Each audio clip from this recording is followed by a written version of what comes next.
First up today, we have Radiopharm Theranostics, ASX code RAD, and they have a market cap of around 30 million.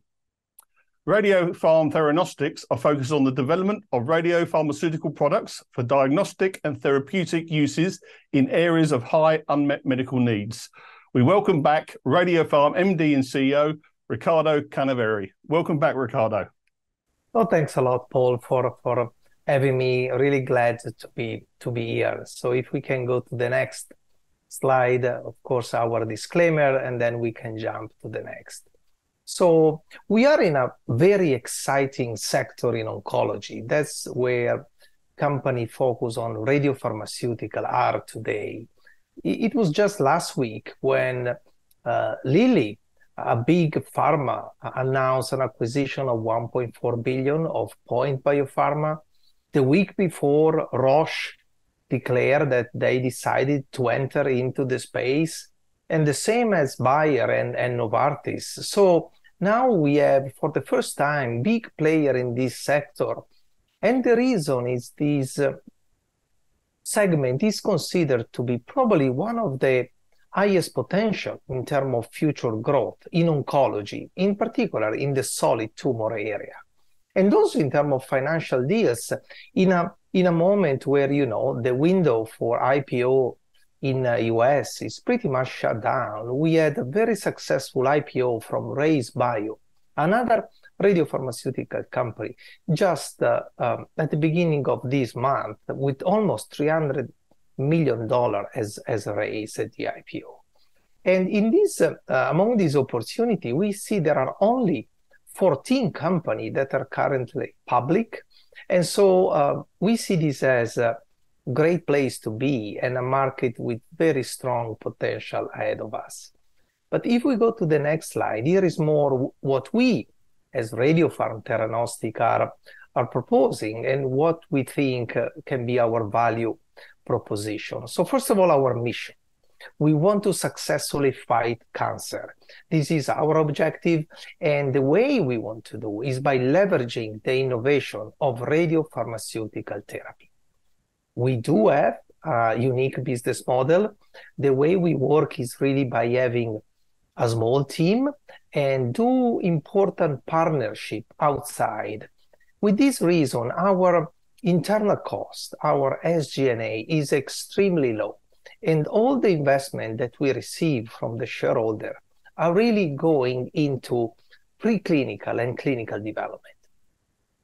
In this sector, it's very important to secure isotopes because, you know, radiopharmaceutical therapies need to have a targeted molecule, a linker that is like a chain, and an isotope at the end. And the isotope is so powerful to be able to destroy the tumor DNA in the cancer cell. And we were able to secure those isotopes with very important contracts since the beginning of our journey. And now we have everything we need to bring our products to advanced clinical development. I mentioned that we are a small team, but everybody is coming with very strong experience, both in imaging or therapeutic radiopharmaceutical. And one thing that I believe we do well is our ability to partner with a very high-end institution. And I just like to mention one that is MD Anderson Cancer Center, probably the #1 institution in the world in this area. And we do have a joint venture with them. But at the end of the day, for a company, for a biotech company, what really matters is what you offer. What is your pipeline? What are your molecules? And we are convinced that our molecules are really unique and differentiated from the rest of the offering. And in the next slide, we can see better the history of the company. I mean, we are less than 2-year-old company. 2 years ago, we were not even public.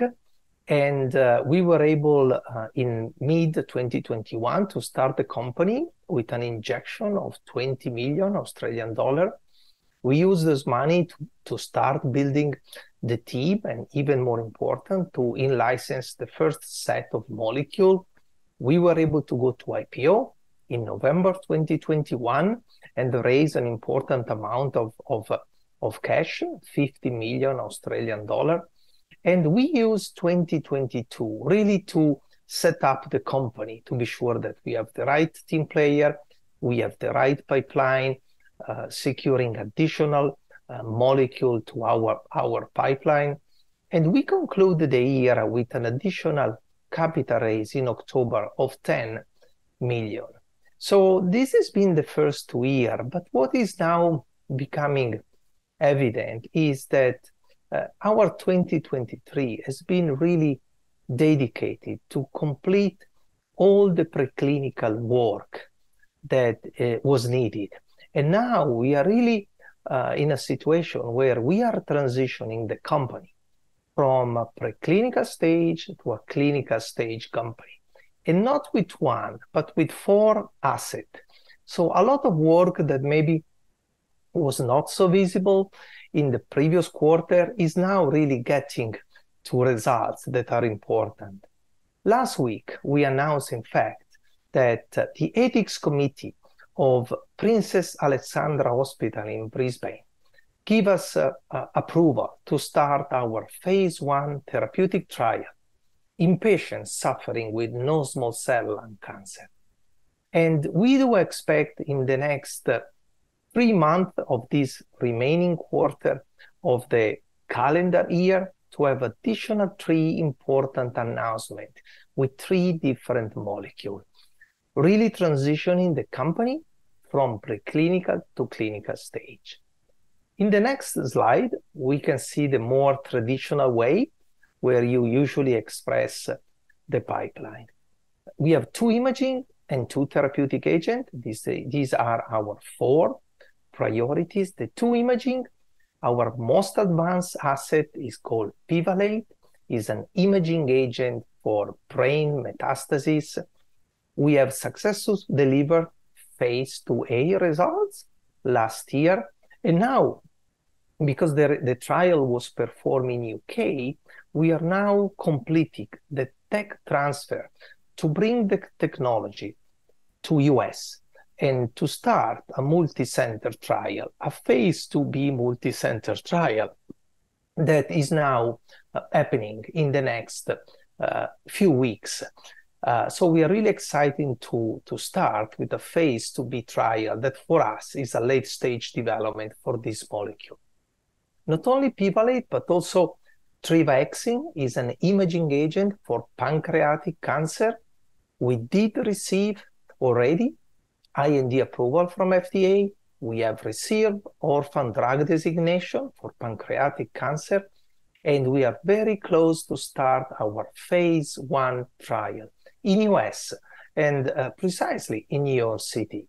This trial is just days away to start, and this will be our second product to transition to clinical stage. Not only imaging, I mentioned that we do have the ambition to be a therapeutic company, and that's our 2 therapeutic molecules are 2 single-domain monoclonal antibody. The first one is the one that I mentioned that received ethics committee approval to start in patients with non-small cell lung cancer. So we are targeting the first patient in the month of November. And finally, our 4 priorities is a single-domain monoclonal antibody for patients suffering from breast and gastric cancer. And we will start this trial in USA under IND approval that we are going to submit in November. So if we go to the conclusion of the final slide, we do expect significant inflection point in Q4, as well as our ability to bring 2 readouts during mid-2024. So the team is excited. We are really proud of what we achieve in this difficult environment. Sometimes we did something late, sometimes we did something early, but overall the trajectory of the company is very reassuring. And I just want to thank you for the opportunity to present. Thank you, Paul, for having me. Thank you, Riccardo. Plenty of questions here, Riccardo. You touched on this already. You know, the company has a busy pipeline of trials coming through. Which trial do you see as the most important to the company at this point in time? Yes, you are absolutely right. In our business model, we license different molecules, but we are conscious of the effort of the team that can be only in specific trial, as well as the resources need to be focused. For this reason, we have decided that these 4 priorities are the most important. They are kind of coming a little bit all at the same time in terms of enrolling patient. But as we do trial in US and Australia, we think we can bring all 4 of these to the next stage. And how important are the recent JVs with like leading cancer research players such as the University of Texas? Look, this is an incredible opportunity that we had to work with the top scientists in that institution. They are really keen to develop the molecule that they have in MD Anderson as radiopharmaceutical therapies as part of our agreement that if these molecules are safe and show early efficacy, they will transition into our pipeline. So we are really excited and we cannot wait to see the results. It's a little bit early. It takes more time to see this, but we are very happy to have this joint venture with them. That's great. And the supply of isotopes is critical to the company's plans. How confident are you that you have the supply available for your needs? Look, we thought about this immediately after the company was created because we know this could have been a pain point for the company. So we immediately secure multiple contracts. We do have 2 contracts with lutetium, 2 global contracts for actinium, a global contract for terbium. So we have secured the quantity that are needed from phase 1 to commercialization. The day that we will arrive to commercialization, well, we have a nice problem to solve, but for now we have everything we need. And a question here, Riccardo. There was talk early in the year of a NASDAQ listing. Now, appreciate the markets have not been great, but we do know that a lot of biotechs do have dual listings in the US because of the traction of US investors into the sector. Any updates on a NASDAQ listing in the near medium term? Sure, good question. So we announced it, that is true, and also we did more than announcing because we have completed the first step that is called 20F. Under the 20F, the SEC and the audit company are certifying that you have everything in order to enter the NASDAQ. Now, you need a second step that is called F1, that is allowing you to be listed on the NASDAQ and also raise money if you want. For this process, we have decided to slow down and not to go with maximum speed. And the reason that we want to be sure that first, our portfolio is ready for the NASDAQ. And these 4 products get into clinical stage is an important element to transition the company from preclinical to clinical. And second, as we all know, is the macroeconomic conditions that are not easy. But we have not changed our strategic decision. We are going to be listed on the NASDAQ. It's just that probably we are targeting the first half of 2024. We are happy to be on the ASX. We are happy to be engaging with Australian shareholder. We see this as an additional opportunity, but we don't have to do it tomorrow. We can do exactly when we feel that the time is right. Fantastic. And just to finish up, can you give investors a taste of what material news flow they should be expecting over the coming months? Yeah, we are going to have, we expect to have important announcement about those trials. It's much better for a company like ours when you can disclose advancement of the clinical trial, 50% recruitment rate, trial completion, readout, versus now or in the past 6 months that, is all about preclinical or regulatory. So for sure, we are going to keep the investor absolutely informed on a timely matter. And as I have in this last slide, I believe that from October to January, February, March, we will have a lot of news coming.